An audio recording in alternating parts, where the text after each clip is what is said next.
हाँ, इस सेशन में बच्चों हम लोग वेक्टर एडिशन की प्रॉपर्टीज देखेंगे।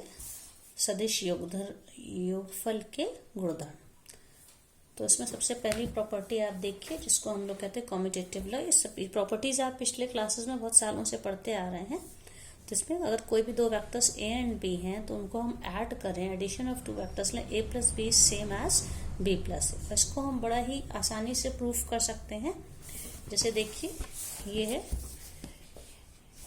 ये डायग्राम है, तो आप इसमें देखिए दो वेक्टर्स हैं, ठीक है। ये वेक्टर ए है, ए बी है जो कि वेक्टर ए है, और ये वेक्टर है, दूसरा वेक्टर है ये A D, B C vector, ये बी सी है, बी है। तो वेक्टर ए बी और बी सी का जो सम होगा A B plus B C, जो मैंने रूल बताया था इसका कि फर्स्ट वेक्टर का टर्मिनल पॉइंट और सेकंड वेक्टर का इनिशियल पॉइंट कोइंसाइड करेगा, तभी हम दो वेक्टर्स को ऐड करेंगे ट्रायंगल लॉ को यूज करते हुए। तो क्या हो जाएगा, A B plus B C मतलब वेक्टर ए प्लस बी, ये किससे हुआ, ए सी से, कि हमें यहां से यहां पहुंचना है तो पहले हम यहां आएंगे फिर यहां, that is A plus B. तो ये वेक्टर ए प्लस ए सी क्या रिप्रेजेंट कर रहा है, ए प्लस बी को। अब हम क्या करते हैं, ये एक पैरेललोग्राम के फॉर्म में हमने दो वेक्टर्स को लिया है ए और बी। तो पैरेललोग्राम में अगर ये वेक्टर बी है तो अपोजिट साइड ए डी भी वेक्टर बी होगा। इसी तरह से अगर ए बी ए है तो डी सी भी वेक्टर ए होगा, ठीक है। तो अब हम इसी ए सी को, एक तो ए सी को एक्सप्रेस करने का तरीका है कि ए से B, B to C, this plus this. दूसरा है कि हमें ए से सी तक पहुंचना, तो हम ए से डी तक जाएं फिर डी से सी तक जाएं, that is vector B plus vector A. तो चाहे हम बी प्लस ए के थ्रू जाएं, that is A D plus D C से जाएं, तब भी ए सी मिलेगा। इस कंडीशन में हम इसको बी प्लस ए कहेंगे। Same vector A C vector मिलेगा अगर हम इस रूट से जाएं, that is A plus B. तो हम कह सकते हैं कि A plus B is same as B plus A. तो वेक्टर एडिशन में ये कम्यूटेटिव लॉ को फॉलो करते हैं कि अगर इनके ऑर्डर को चेंज भी कर देंगे तो सम वही होगा। सेकंड है, तीन वेक्टर्स को अगर हम ऐड करें, ठीक है, जब तीन वेक्टर्स को ऐड करते हैं तो तीन वेक्टर्स के लिए a plus B plus C is equals to, अब ब्रैकेट्स आप यहाँ पे देखिए, ब्रैकेट यहाँ पे फर्स्ट टू वेक्टर के साथ एसोसिएट है, जुड़ा हुआ है, और यहाँ पे बाद के दो वेक्टर के साथ, इसीलिए इसका नाम हम लोगों ने एसोसिएटिव लॉ इसको कहते हैं, साहचर्य गुण। That is a plus B plus C is same as यहाँ पे a in bracket b plus C. और इसको भी हम इसी तरह से प्रूफ कर सकते हैं। आप देखिए इस डायग्राम के हेल्प से। अब आप इसमें देखिए, ये वेक्टर a है और ये वेक्टर b है।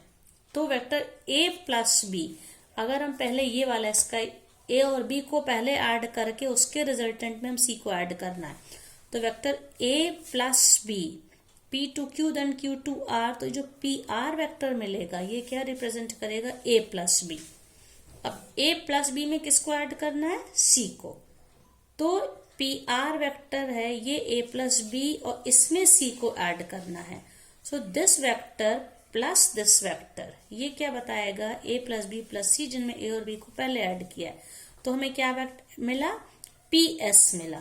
पी एस क्या रिप्रेजेंट करेगा, a plus B first then it is added to the vector c।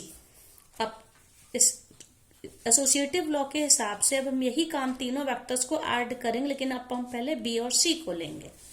तो यहाँ पे देखिए वेक्टर b ये है, सेम डायग्राम है, बस आप देखिए इसमें हम जो ब्लू कलर से शेडेड दिखाया है ये पहले a प्लस बी था। अब यहाँ पे ये वाला b प्लस सी हम पहले लेंगे, तो b प्लस सी, तो क्यू एस क्या दिखाएगा, b प्लस सी, और b प्लस सी के साथ हमें किसको ऐड करना है, यहाँ पे a को, ठीक है, a को ऐड करना है। तो आप देख a पहले है तो ये a है, a plus then b plus C. तो हम यहां से p से q गए, a और q से s आए, b प्लस सी, तो अल्टीमेटली हम s पे पहुंचे, p टू s ही पहुंचे। तो आप देख लीजिए यहाँ पे भी रिजल्टेंट ps था कि a और b को पहले ऐड करके c में ऐड किया, और यहाँ पे भी रिजल्टेंट वही सेम वेक्टर पी एस मिला कि यहाँ बी और सी को पहले ऐड करके तब उसको हमने ए में ऐड किया।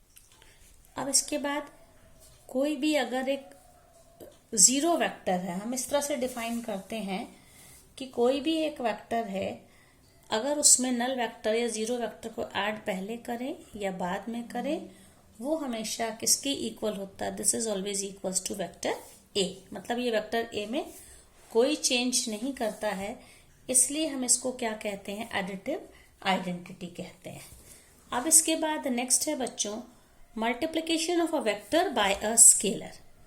हम यहाँ पे एक स्केलर लैम्डा को इस तरह से डिफाइन करते हैं, जहाँ पे ए कोई एक गिवन वेक्टर है। अब इसके साथ हम जब इसको मल्टीप्लाई करेंगे तो फिर से हमको एक वेक्टर मिल जाता है, ठीक है। तो इसमें एक यहाँ पे लैम्डा ए का जो मैग्नीट्यूड होता है, परिमाण होता है, वो वेक्टर ए के मैग्नीट्यूड में लैम्डा को अगर हम मतलब ये एक स्केलर मल्टीप्लाई कर दें तो वही आंसर मिलेगा। जैसे देखिए एक बहुत सिंपल एग्जांपल मान लीजिए, जैसे मैंने ये वेक्टर ए दिखाया है, ठीक है। तो अब ए सपोज ये है 2 सेंटीमीटर है। अब अगर मैं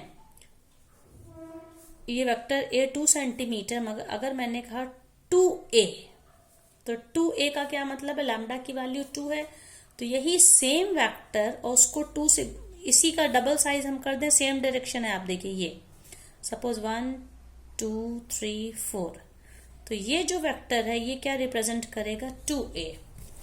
इसी तरह से अब मैंने कह दिया मान लीजिए 1/2a, तो इस वेक्टर का अब लैम्डा की वैल्यू हाफ है, तो ये क्या हो जाएगा? इसका हाफ डायरेक्शन वही रहेगा। आप देखिए ये क्या रिप्रेजेंट करेगा? 1/2a। इस तरह से हम किसी भी स्केलर से किसी भी वेक्टर को मल्टीप्लाई कर सकते हैं। और इसके लिए ये भी है कि चाहे हम इसको, इस लैम्डा की वैल्यू कोई भी हो सकती है, फ्रैक्शन हो सकता है, पॉजिटिव वैल्यू हो सकती है, नेगेटिव वैल्यू हो सकती है, कुछ भी हो सकती है। तो इससे हमें, अब मान लीजिए इसमें मैंने एक लैम्डा ऐसा लिया, suppose lambda is equals to 1 मतलब जो वेक्टर था उसका रेसिप्रोकल, उसके मैग्नीट्यूड को मॉड हम ले, ये वेक्टर है जहां पे कंडीशन क्या? ए इज नॉट इक्वल टू 0, शून्य सदिश नहीं है। इस कंडीशन में लैम्डा ए क्या हो जाएगा? Mod of lambda into mod of A. अब लैम्डा को हमने किस तरह से सिलेक्ट किया? 1/मॉड ऑफ ए, वेक्टर का जो भी मॉड था उसका रेसिप्रोकल कर लिया, लैम्डा की ये वैल्यू ले ली। ये हमने अजम्पशन हमारा है, और इसको जब हम वेक्टर ए से मल्टीप्लाई करेंगे तो हमें यूनिट वेक्टर मिल जाएगा, ठीक है। तो इसको हम एक ऐसा वेक्टर यहाँ पे जो लैम्डा ए है, ये यूनिट वेक्टर मिल रहा है। इसका मतलब है कि ये जो वेक्टर, ऐसा वेक्टर जिसका मॉड 1 मिले, इसको हम कैप से डिफाइन करें। A cap is equals to 1/मॉड of A into mod of A is equals to 1। मतलब इस सिंबल का मतलब होता है एक ऐसा वेक्टर जिसका मैग्नीट्यूड तो 1 हो और उसका डायरेक्शन वेक्टर ए के इक्वल हो। और एक चीज और याद रखनी, अगर कोई भी स्केलर है के साथ किसी जीरो वेक्टर को हम मल्टीप्लाई करें तो उसका आंसर हमेशा 0 आएगा, ठीक है।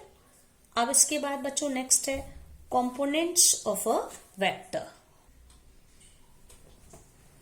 हाँ देखिए बच्चों, ये हमने 3 कोऑर्डिनेट एक्सेस लिए हैं, एक्स एक्सेस, वाई एक्सेस और जेड एक्सेस है ये।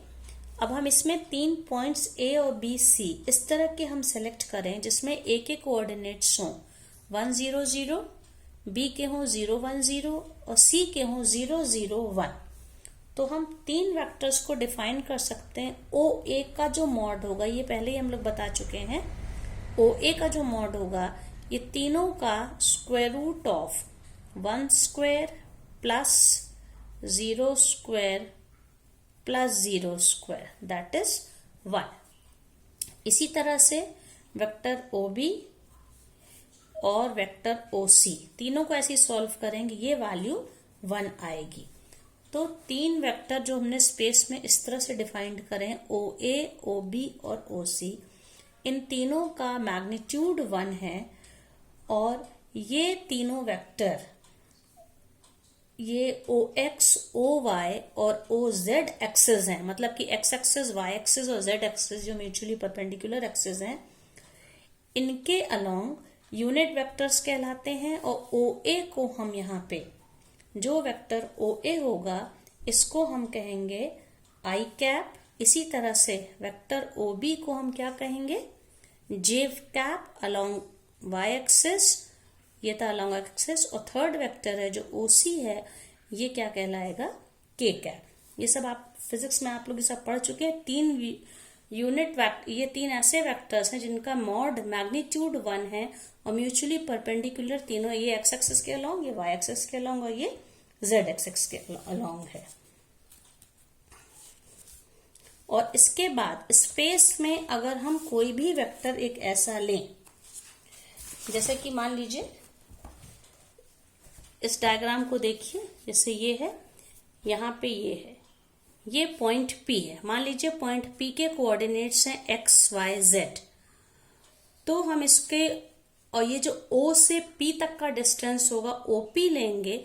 OP की वैल्यू क्या हो जाएगी, OP का जो मॉड होगा, OP का मैग्नीट्यूड होगा, न्यूमेरिकल वैल्यू होगी, वो किसके इक्वल हो जाएगी, square root of x square plus y square plus z square. जैसे कि मान लीजिए कोई यहाँ स्पेस में वेक्टर है, अगर यहाँ पे मैंने P ले लिया और इस P के एक्स वाई जेड कोऑर्डिनेट्स मान लीजिए 2, 3 और 4 है, 2, 3, 4, ये पॉइंट P है। तो O से P तक का ये जो डिस्टेंस होगा, OP का मॉड ऑफ OP, ये क्या कहलाएगा, square root of 2 square plus 3 square plus 4 square. तो कितना हो जाएगा, 4 प्लस 9 प्लस 16, 13 प्लस 16, ये हो जाएगा 20, स्क्वायर रूट ऑफ 29। इस तरह से हम किसी भी वेक्टर की हम लोग न्यूमेरिकल वैल्यू को निकाल सकते हैं।